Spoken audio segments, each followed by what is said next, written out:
This little scene here of St James's Park in London, from a photograph taken on a crisp autumn morning in November a few years ago, is about the light really, and we are looking into the light so the shadows come straight towards us, and it needs the bright sunlight catches certain things, like the bright warm autumn colour on that tree there, like the top of this guy's head here and the hood on his coat, and the top of this guy's head and shoulders as well.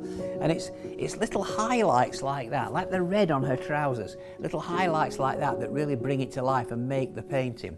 And they're as much about where not to put the paint as where to put it. We mask this out and then very careful to leave the little bits of white behind rather than having to resort to white gouache.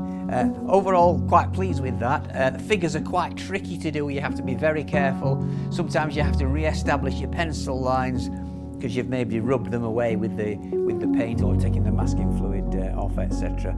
This guy, I've made him, now I look at it, I've made him put weight on a bit. He's a little bit heavier, but we're not after accuracy. So long as they feel as though there's some movement in them and the play of light on them and on their clothing is working. So I think you'll really enjoy this one.